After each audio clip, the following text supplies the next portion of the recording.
को 3 शहरों को बड़ी सौगात दे रहे हैं, जिसको लेकर हमने आपको थोड़ी देर पहले खबर दिखाई थी। वीडियो कॉन्फ्रेंसिंग के जरिए बड़ी सौगात दे रहे हैं हरियाणा के सीएम मनोहर लाल।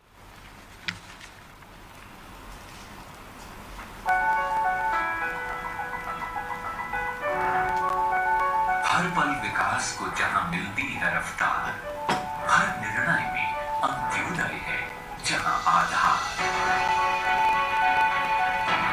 हरियाणा सरकार का हर कदम तत्परता से उठ रहा है, इस सोच के साथ कि पंक्ति में खड़े अंतिम व्यक्ति तक भी योजनाओं का लाभ पहुंचे। विकास की इस यात्रा में हो रहा है हरियाणा के विभिन्न जिलों में लगभग 1170 करोड़ रुपए की 98 परियोजनाओं का उद्घाटन और शिलान्यास। स्वास्थ्य सेवाओं के लिए नागरिकों को दूर न जाना पड़े, इसलिए भिवानी और चरखी दादरी में दो स्वास्थ्य केंद्र नागरिकों की सेवा में समर्पित किए जा रहे हैं। तकनीकी शिक्षा को बढ़ावा देते हुए ITI की नई इमारत के उद्घाटन के साथ ही सिरपुना में ITI की शुरुआत और ऑब्जर्वेशन होम तथा प्लेस ऑफ सेफ्टी की इमारत का निर्माण कार्य संपन्न हुआ। शिक्षा जीवन की वो नींव है जिस पर भविष्य का निर्माण होता है। इसी भावना के साथ फतेहाबाद में राजकीय वरिष्ठ माध्यमिक विद्यालय के अलावा सामुदायिक भवन का उद्घाटन, जींद में भी स्वास्थ्य केंद्र का शुभारंभ हो रहा है। इसके अलावा 33 केवी sub station, ITI, boys hostel और स्वास्थ्य केंद्र की आधारशिला। हिसार में 2 स्वास्थ्य केंद्र, 2 लेन ROB और बालसमंद में नए बस स्टैंड से निवासियों को सुविधाओं का उपहार। स्वास्थ्य सेवाओं का और विस्तार करते हुए कैथल में 50 बिस्तर वाला अस्पताल तथा 2 33 केवी के सब स्टेशन का उद्घाटन। हर घर रोशन, हर घर बिजली, तभी तो कुरुक्षेत्र में भी आज हो रहा है 2 33 केवी के सब स्टेशन का उद्घाटन। खेत को जब जल मिले तो किसान का चेहरा खिले, इसी के आधार में है करनाल में नहर का पुनः निर्माण। इसके अलावा 2 जेटिंग मशीन जन सेवा के लिए सौंपी जाएंगी और 1 33 केवी सब स्टेशन का उद्घाटन और 2 33 केवी सब स्टेशन के निर्माण की आधारशिला। पलवल में भी 4 स्वास्थ्य केंद्र और 1 स्टेडियम के निर्माण की आधारशिला आज रखी जा रही है। पानीपत में नए मीडिया केंद्र का आज उद्घाटन और साथ ही कुराना में बनकर तैयार हुआ 33 केवी सब स्टेशन। पंचकुला में सिविल अस्पताल में नई इमारतों के निर्माण और सड़क की नींव और कल्याण भवन का उद्घाटन। स्वच्छ जल जीवन की पहली जरूरत है, इसीलिए हर घर जल पहुंचाने के संकल्प को और दृढ़ता प्रदान करते हुए नई जल परियोजनाओं के अलावा 1 सड़क परियोजना की नींव और 3 33 केवी सब स्टेशन का उद्घाटन। यमुनानगर में जिला परिषद की इमारत, स्वास्थ्य केंद्र तथा विद्यालय में लैब और नए कक्षों का निर्माण। वहीं रोहतक में नई BR ब्रिज के उद्घाटन के साथ ही कलानौर में ब्लॉक कार्यालय की इमारत की आधारशिला आज रखी जा रही है। सोनीपत में 3 स्वास्थ्य केंद्र, ऑक्सीजन प्लांट, फायर स्टेशन की इमारत और भगत सिंह महिला विश्वविद्यालय में खेल परिसर और विद्यार्थी गतिविधि केंद्र की इमारत का शुभारंभ आज होने जा रहा है। विकास की कई परियोजनाएं हरियाणा को दिनों दिन उन्नति के शिखर पर आगे ले जा रही है, क्योंकि यहाँ है दूरदर्शी सोच, पारदर्शिता और जन सेवा का संकल्प। विकास की रोशनी में चमके दमके हरियाणा, सुविधाओं की हो भरमार। इसी कड़ी में माननीय मुख्यमंत्री मनोहर लाल आज कर रहे हैं लगभग 1170 करोड़ की 98 परियोजनाओं का उद्घाटन और शिलान्यास।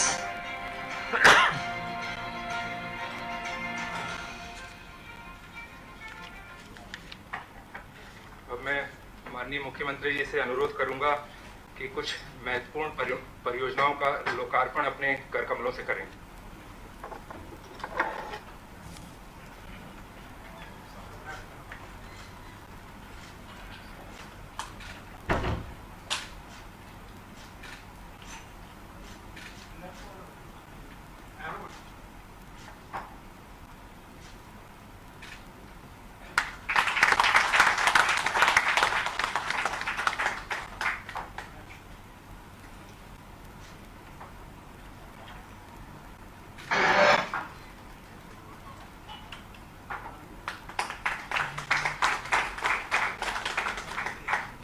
एक एक योजना बताते जाओगे ना, बात बनाएंगे ना, क्रम से, है ना।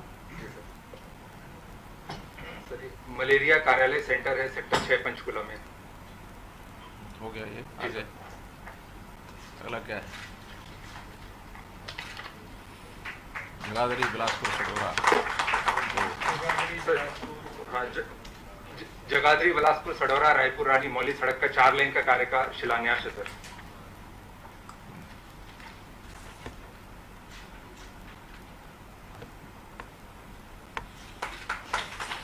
कालावाली रूढ़ी सड़क को चौड़ा व सुदृढ़ करने के कार्य का शिलान्यास है। अगला है सर निरीक्षण गृह एवं सुरक्षा। बोलो। दक्षिण बाईपास सड़क मार्ग पर नवनिर्मित 2 लेन उप परिमार्गीय सेतु है सर।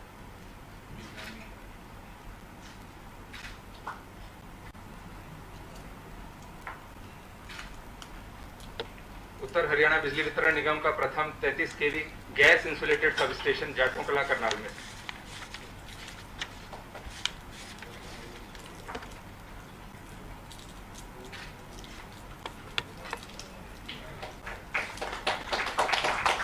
भगत फूल सिंह महिला विश्वविद्यालय कानपुर कला के खेल परिसर भवन का उद्घाटन।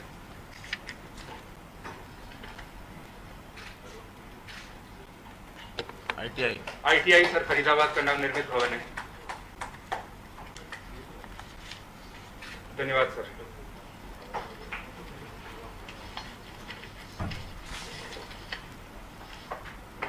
सर अब मैं हमारे जिला स्तर पर सभी जो हमारे मुख्य अतिथि महोदय हैं उनसे अनुरोध करूंगा जो परियोजनाएं जिला स्तर पर जिनका की जनता को लोकार्पण होना है वो उसके लिए आगे आएं और जनता को समर्पित करें।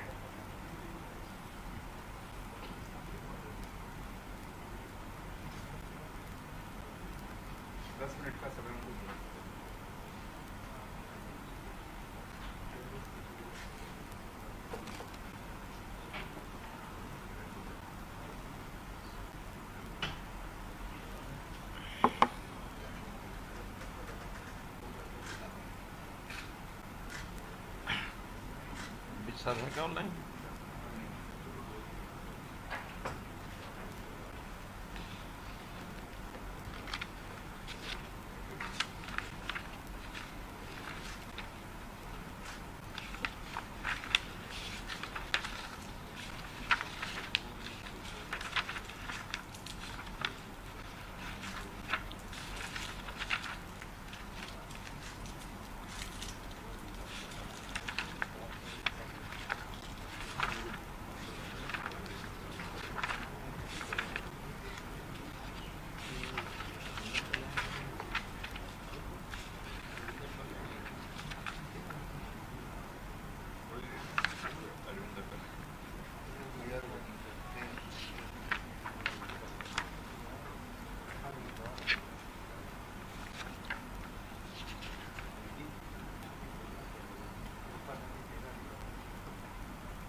के कार्यक्रम के मुख्य अतिथि माननीय मुख्यमंत्री महोदय से अनुरोध करूंगा कि अपने उद्बोधन से हमें लाभान्वित करें।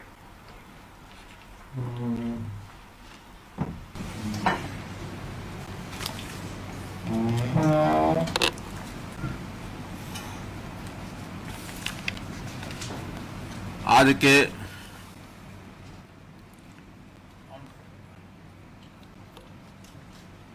इस ऑनलाइन जो उद्घाटन का कार्यक्रम है, हरियाणा के विकास में इस प्रकार के कार्यक्रमों को हमेशा याद रखा जाएगा जब एक ही समय में सैकड़ों की संख्या में हजारों करोड़ रुपए के और प्रोजेक्ट्स, उनका शिलान्यास अथवा उद्घाटन ये सब किए जाते हैं। आज 17 जिलों में जो हमारे सभी मंत्रीगण, अधिकारीगण, सांसद एवं विधायकगण अलग अलग जगह पर उपस्थित हैं।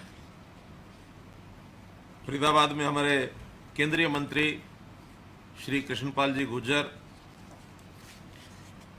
हमारे शिक्षा मंत्री श्री कंवरपाल जी, यमुनानगर में हमारे स्पीकर साहब, पंचकूला में ज्ञानचंद जी, श्री मूलचंद जी शर्मा पलवल में हैं, जीपी दलाल जी ये हमारे भिवानी में, और इसी प्रकार सुवीर गंगवा जी, अनूप धानक जी, डॉक्टर बनवाई लाल जी, उपस्थित सभी हमारे राज्य मंत्रीगण, विभिन्न जिलों में विभिन्न अपने जितने भी नेता हैं, सांसदगण एवं विधायकगण, सब जिलों में और यहाँ इस परिसर में, हरियाणा निवास के परिसर में उपस्थित अधिकारीगण, उपस्थित सभी सज्जनवृंद, पत्रकार व छायाकार मित्रों, हरियाणा प्रदेश में पिछले लगातार 7 वर्ष हो गए हैं, लगभग ये 7वां वर्ष चल रहा है। हम लोग निरंतर विकास के कामों में एक एक करके आगे बढ़ रहे हैं और हमारे विकास का जो मूल थीम है कि विकास, समग्र विकास, सभी विभागों का विकास, उसमें जितने प्रोजेक्ट हैं अलग अलग विभागों के, किसी विभाग को हमने आवश्यकता अनुसार कुछ प्राथमिकता तो दी होगी लेकिन पीछे किसी को नहीं छोड़ा है। और ऐसे ही कोई भी जिला हो, कोई भी क्षेत्र हो, हरियाणा एक, हरियाणवी एक, इस भूमिका को लेकर के और हम लोग लगातार ये काम करते रहे हैं। अभी कुछ स्थानों पर विशेष प्राथमिकता देना कई बार समय की आवश्यकता भी होती है, लोगों की मांग भी होती है। हम ये भी जानते हैं कि हरियाणा में अगर विकास के नाते से कोई प्रथम जिला ऐसा माना जाता है तो वो गुरुग्राम माना जाता है। औद्योगिक नगरी इस नाते से फरीदाबाद माना जाता है। बाकी भी जिला केंद्रों पर जो हमारे कारपोरेशन के एरियाज हैं उनमें भी समय समय पर कई योजनाएं लागू की जाती हैं। स्मार्ट सिटीज नाते से फरीदाबाद, करनाल, इन 2 जिलों को, 2 शहरों को स्मार्ट सिटीज नाते से आगे किया गया। हमारे जो फोकस के जितने भी काम हैं, चाहे वो ग्रामीण क्षेत्र हो चाहे शहरी क्षेत्र हो, हमने कोई भी कार्यक्रम करने में पीछे उसको नहीं छोड़ा है। समय समय पर आवश्यकता के हिसाब से, जैसा मैंने क्षेत्रों में प्राथमिकता बताई, तो हमने कभी शिक्षा विभाग पर ध्यान दिया, तो अभी जैसे कोरोना की लड़ाई हम लड़ रहे हैं, इसमें हम लोगों को चिकित्सा और स्वास्थ्य सेवाएं, इसके ऊपर ध्यान देने की आवश्यकता पड़ी तो वो हम दे रहे हैं। हमने कभी किसान की आय बढ़े, उसकी आय दुगनी कैसे करें, कृषि विभाग के ऊपर अपना पूरा फोकस किया। कभी लोगों की गरीबी को ध्यान में रखते उनकी गरीबी कैसे दूर हो, एक एक परिवार को कैसे समृद्ध किया जाए, इसके ऊपर फोकस किया। पारदर्शी नौकरियां मिलें, इसके लिए हमने काम किए। तो चाहे विकास के काम हो, चाहे व्यवस्था परिवर्तन के काम हो, एक भरपूर जितना भी क्षमता है, जितनी हमारे पास, यानी हमारे अधिकारियों की, हमारे बाकी सारे सिस्टम की जितनी योग्यता, उसका पूरा उपयोग करते हुए अपने साधनों का पूरा उपयोग करते हुए हम लगातार इन 7 वर्षों में अपना काम कर रहे हैं। और बहुत से क्षेत्रों में तो मुझे गर्व है इस बात को बताते हुए आपको कि हम देश के अन्य प्रांतों के लिए भी एक उदाहरण हमने प्रस्तुत किया है। बहुत सी चीज़ें वो भी हमारी जो है वो यानी उस चीज़ को फॉलो कर रहे हैं। जैसे उदाहरण के लिए अभी हमने पिछले दिनों में ग्रामीण क्षेत्र के अंदर एक योजना बनाई कि लाल डोरा समाप्त किया जाए और लोगों की जो यानी उनकी संपत्ति है उसको उनका मालिक बनाया जाए, और उस संपत्ति का मालिक बनाया। और ये योजना ऐसी प्रचलित हुई कि प्रधानमंत्री जी ने इसको देश के बाकी प्रांतों में भी स्वामित्व नाम से लागू किया। वही योजना अब हमने शहरों में भी लागू की है।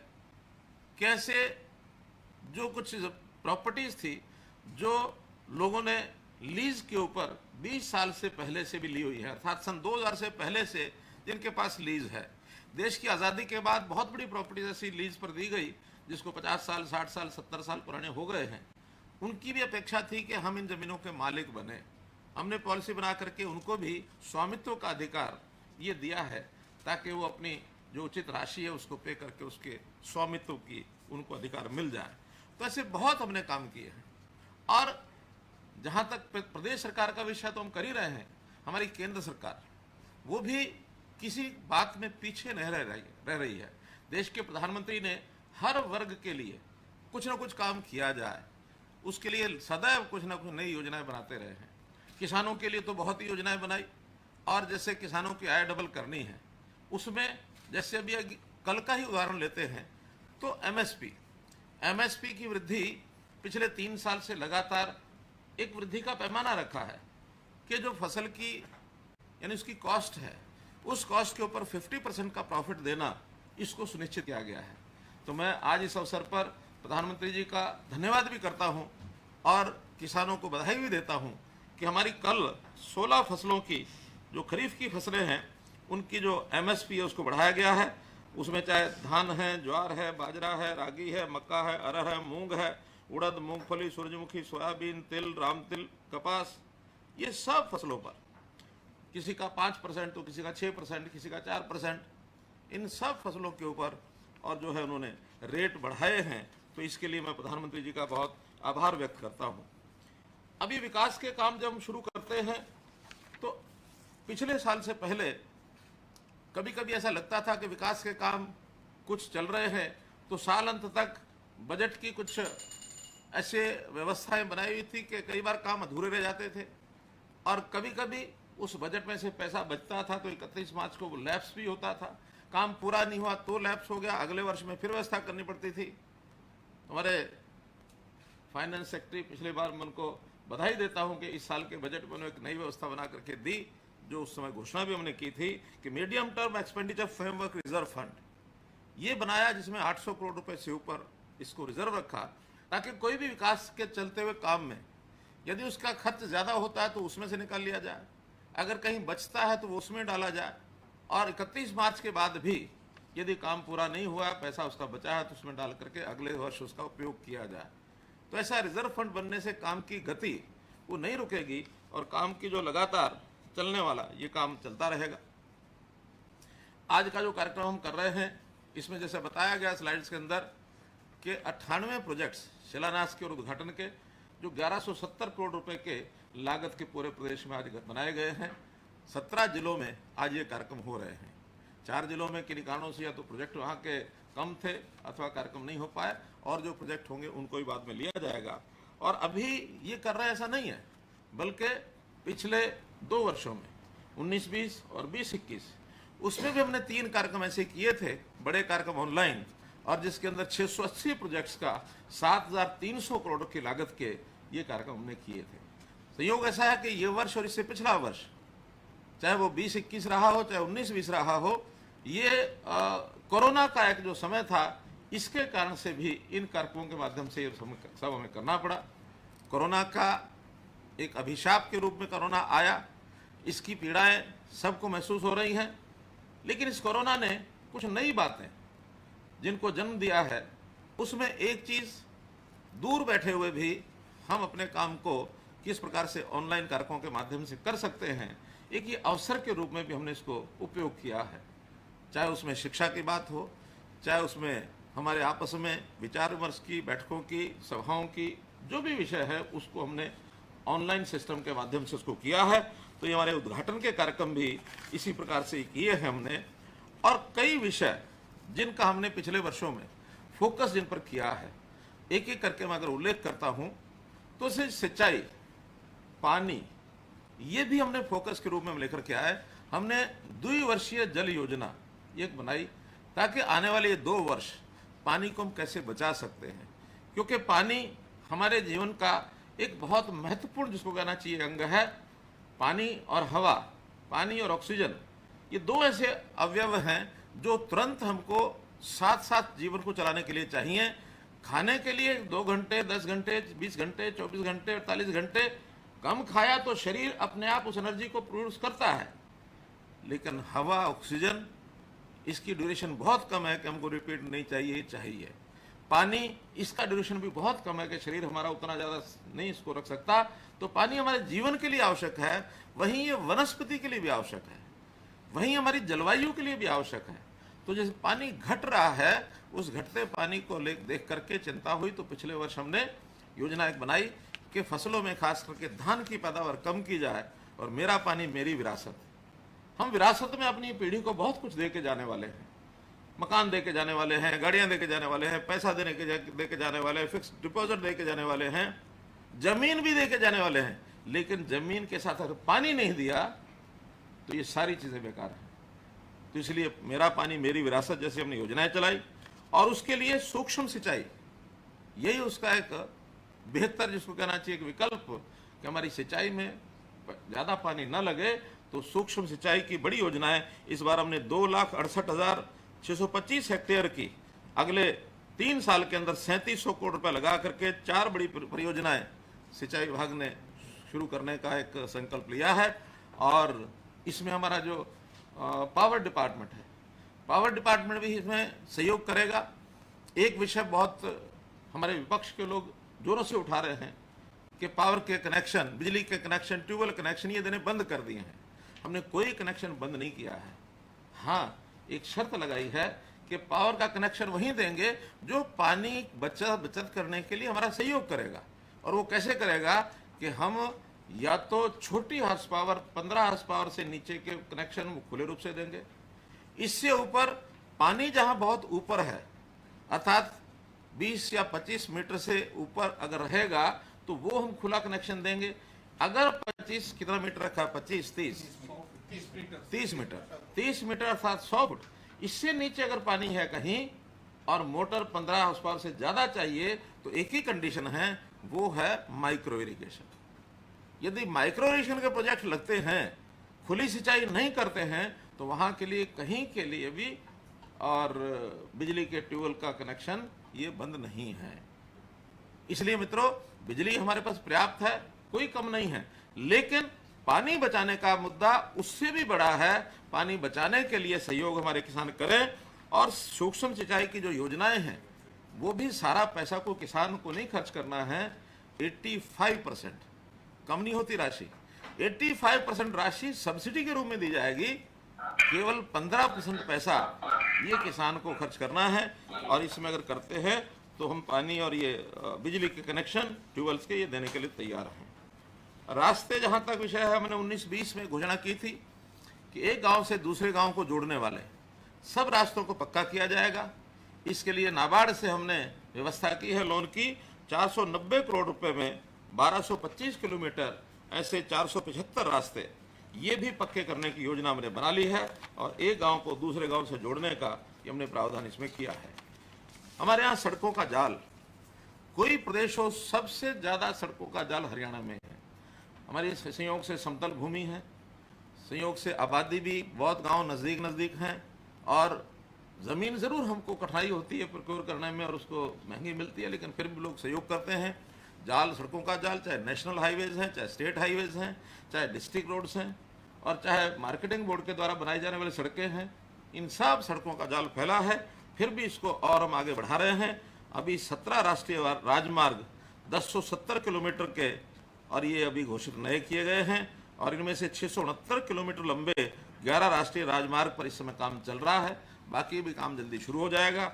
आज भी रायपुरानी से भूरेवाला इसकी वाइडनिंग के लिए 50 करोड़ का प्रोजेक्ट, इसका हमने शिलान्यास किया है। कालावाली से रोड़ी तक 40 करोड़ की सड़क, इसका भी शिलान्यास हुआ है। और ऐसे रेलवे परियोजनाएं ये भी बहुत सी चल रही हैं। जहां भी कहीं को डिमांड आती है हम उस विषय को आगे बढ़ाते हैं।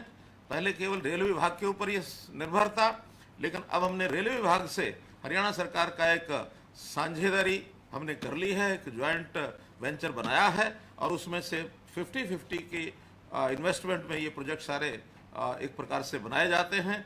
उसमें हमें कहीं कठिनाई नहीं आती है। आज भी हिसार सदलपुर रेलवे लाइन का आरओबी, जिस पर 18.5 करोड़ रुपये का खर्च है, इसका भी एक शिलान्यास जो है वो किया गया है।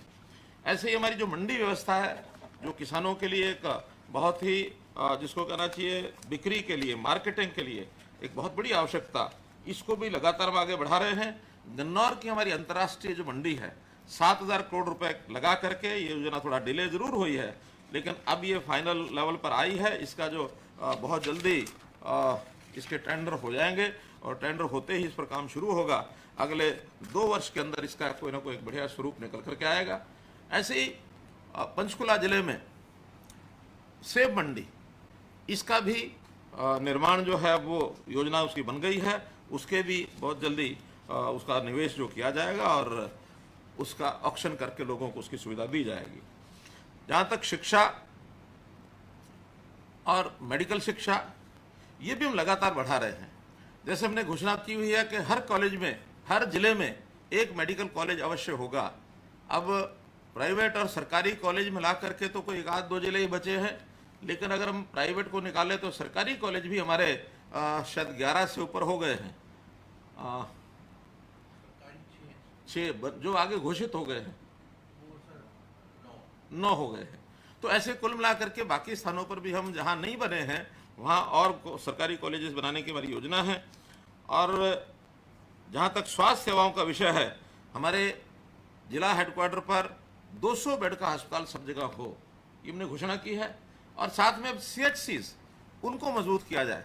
कोरोना के बाद आफ्टर कोविड ऐसी एक योजना हमने बनाई है कि कोई भी CHC, इसमें भी ऑक्सीजन बेड होने चाहिए, इसमें भी डॉक्टर्स की संख्या पूरी होनी चाहिए, ताकि कहीं स्थानीय लोकल लेवल पर किसी को आवश्यकता होती है इलाज की तो उसको पूरा इलाज मिले। CHC के साथ PHC, डिस्पेंसरीज, इनको भी हम मजबूत करेंगे और हमारी जो मैन पावर है, डॉक्टर्स हैं, नर्सेज हैं, उनको आगे और बढ़ाएंगे।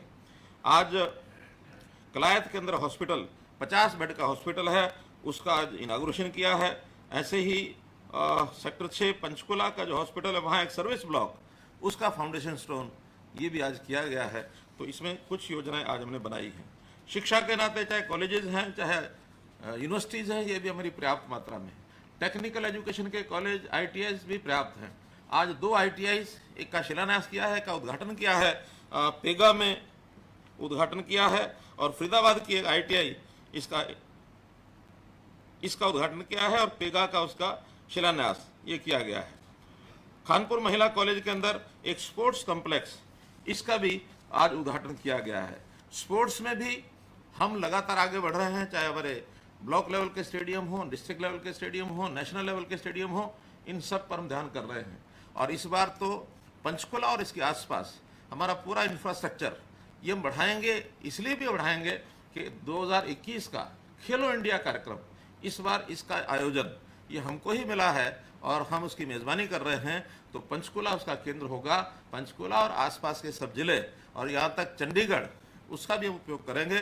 तो इसका लाभ लेने के लिए ये हम सब करेंगे। जहाँ तक विद्यार्थियों की सुविधा, हमने विद्यार्थियों को ट्रांसपोर्ट की सुविधा दी है। हर 20 किलोमीटर के बाद कॉलेज लड़कियों के ये खुले, ताकि 10 किलोमीटर से ज़्यादा किसी हमारी बहन बेटी को यात्रा न करनी पड़े। और विद्यार्थियों को पढ़ाई के साथ साथ उनको काम करने के लिए अर्न व्हाइल यू लर्न, ऐसी स्कीमें भी हमने चलाई हैं।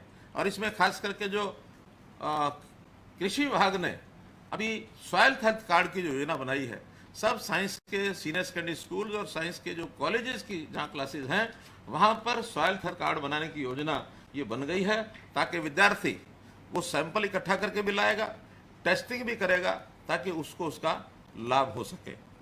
विद्यार्थियों को अगर विदेश जाने की भी इच्छा रहती है तो उनको हर एक को डिग्री प्राप्त करते ही निःशुल्क पासपोर्ट बनाने की योजना ये भी हमने दी है, और ये इस बार 6,800 विद्यार्थियों के इस वर्ष पासपोर्ट बना करके दिए भी हैं। तो निःशुल्क पासपोर्ट बनाने की योजना एक प्रकार की महत्वाकांक्षी योजना है ताकि लोगों को देश के बाहर विदेश में जाकर के भी अपने सारे आगे के जीवन के स्कोप वो सब उसको दिखते हैं, तो इसलिए उसमें भी वो जाकर के करेंगे।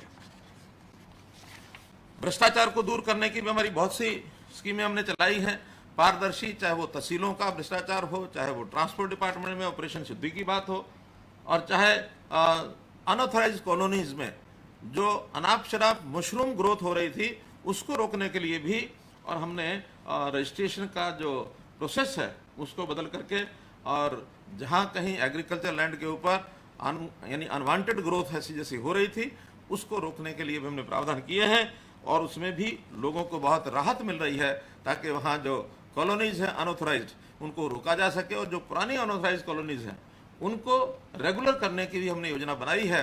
अगले कुछ समय में लगभग ये 1200-1300 कॉलोनीज हैं, इनको भी हम रेगुलर करके और उनमें विकास के काम करवा सकें ताकि वो भी विकास का पूरा लाभ उठा सकें। शिक्षा में सुपर 100 कार्यक्रम हमने चलाया। जो गरीब विद्यार्थी हैं वो जाकर के किसी अच्छे सेंटर में, क्योंकि कोचिंग बड़ी महंगी आजकल हो गई है, तो उनको अच्छे सेंटर्स में शिक्षा करा करके उनको कॉम्पिटिटिव एग्जाम्स के लिए अवसर मिले। तो हमारे इस बार सुपर 100 कार्यक्रम के जो 2 प्रोजेक्ट चल रहे हैं उसके अंदर 83 युवाओं को गत वर्ष IIT और मेडिकल कॉलेजेस में प्रवेश मिला है। उत्साहित होकर के हमने भी उन 2 स्थानों को 2 की बजाय 4 सेंटर हमारे चलें ताकि ये संख्या हमारी आगे बढ़े। बहुत से ऐसे विवाद ये भी बने रहते थे, तो उन विवादों में कहीं आर्थिक लेन देन का काम, कहीं लिटिगेशंस, बहुत से डिपार्टमेंट, चाहे वो HSVP हो, HSIDC हो, माइंस हो, कितने ही डिपार्टमेंट हैं जहां हमने इन चीज़ों को लागू किया। एक कार्यक्रम रखा विवादों का समाधान, जितने विवाद हैं उनके समाधान करने के लिए विशेष योजनाएं, वन टाइम सेटलमेंट स्कीम, कई बार दूसरी बार भी हमको उसको एक्सटेंड करना पड़ा। HSVP की तो तीसरी बार अब योजना बनाई गई है, और 62,000 लोगों में से अब मात्र 6,000 लोग, जिसका आप लोगों को बताया था कि आप जाकर के फील्ड में उसका कुछ काम करेंगे, तो शायद ये 6,000 भी ये एक प्रकार से इनका काम भी यानी विवाद का जो समाधान है हो पाएगा। तो हम लोगों ने उस काम को किया होगा, इससे लोगों को बहुत एक राहत मिल रही है। हमने व्यवस्था परिवर्तन के काम ये भी बहुत किए हैं। उस व्यवस्था परिवर्तन में जैसे किसानों के लिए मेरी फसल मेरा ब्यौरा, जैसे किसान मित्र योजना, जैसा परिवारों का रजिस्ट्रेशन करने के लिए परिवार पहचान पत्र मेरा परिवार मेरी पहचान, मुख्यमंत्री अंत्योदय परिवार उत्थान योजना, मुख्यमंत्री परिवार समृद्धि योजना, नौकरी के लिए एकल पंजीकरण, ऐसे कितने ही विषय हैं जिसमें ईज ऑफ लिविंग, इस नाते से हम अपने इस सिस्टम को भी ठीक कर रहे हैं ताकि लोगों को शासनिक और प्रशासनिक कामों में किसी प्रकार का सेवाओं को लेने का जो कठिनाई उनको आती है, जो दुविधा रहती है, वो दुविधा समाप्त हो और वो लोग आगे बढ़ सकें।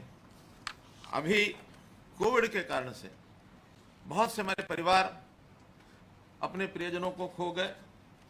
बहुत ऐसे जो लोग हमारे बीच में नहीं रहे, उनके बच्चे अनाथ हो गए, जिनकी शिक्षा, इसकी भी चिंता हमने की।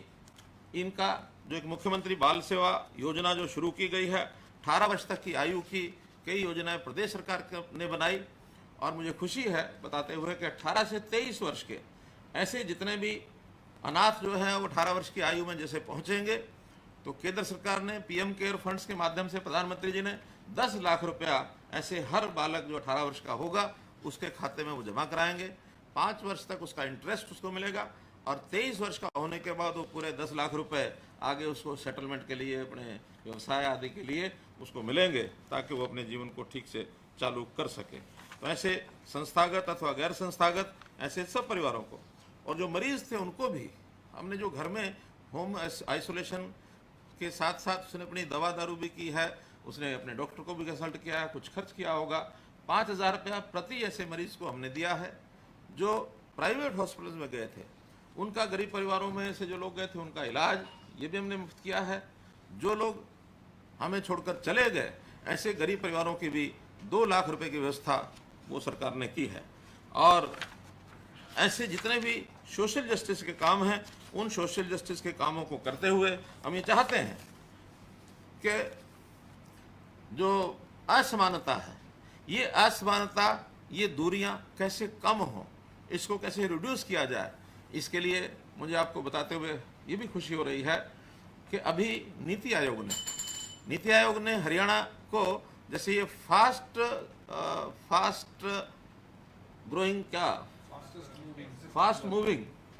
फास्ट मूवर्स जो स्टेट्स हैं उसमें हरियाणा बड़े प्रांतों में नंबर 1 पर आया है। हमारे से आगे केवल एक छोटे प्रांत के नाते से मिजोरम हमारे से आगे है, जो 12 अंक लेकर के आगे बढ़ा है। हम 10 अंक लेके आगे बढ़े हैं और उसमें कुछ पैरामीटर, 16 पैरामीटर्स हैं, कुछ पैरामीटर्स में हमारी वृद्धि बहुत अच्छी है। तो जो रिड्यूस इनइक्वालिटी, ये पैरामीटर ऐसा है जिसके अंदर हमको बड़ा स्थान मिला है, इसमें भी हमें मार्क्स बहुत अच्छे मिले हैं। तो ऐसे 16 में से 8 क्षेत्र ऐसे हैं जहां हम काफ़ी आगे बढ़े हैं, 3 क्षेत्र ऐसे हैं जिसमें हम थोड़ा पीछे हटे हैं, 1 या 2 क्षेत्र ऐसे भी हैं जो हमारे यहाँ लागू नहीं होते। तो मैं ये भी चाहूँगा कि हम सब मिल करके जिन क्षेत्रों में हम थोड़ा पीछे रह गए हैं, जहाँ बहुत जितने अपेक्षा उतना आगे नहीं बढ़ पाए हैं, उन क्षेत्रों में भी काम करके, और हमारा जो 12 अंक हम फर्स्ट से पीछे हैं, first is Kerala having 75 ranks, हम 67 रैंक पर हैं।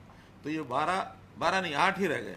8 अंकों की जो कमी है इसको पूरा करते हुए अगले वर्ष हम केरला को पकड़ें, केरला को टच करें, आगे निकले तो बहुत अच्छा। तो इस प्रकार से हमारा जो प्रदेश का जो प्रगति का पैमाना है, चाहे विकास का काम है, चाहे गुणवत्ता है, चाहे लोगों को सुख सुविधा है, हर क्षेत्र के अंदर आगे बढ़ें और हम हरियाणा को अपने एक नए हरियाणा के रूप में एक ऊंचा स्थान दिलाएं।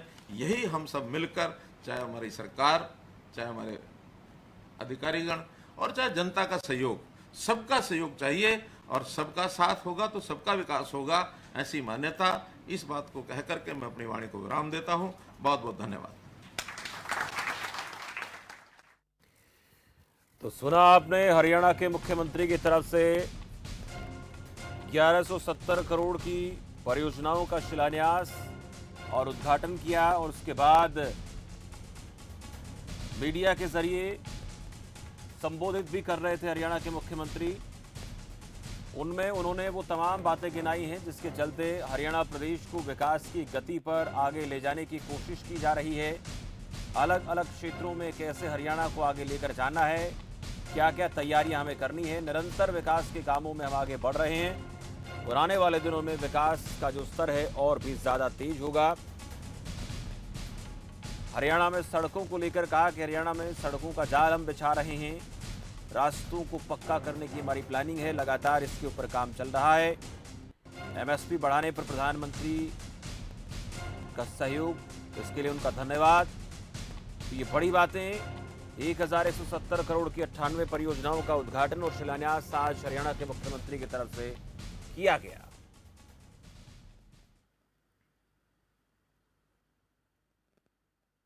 रहे हैं खबर फास्ट, तेज खबर,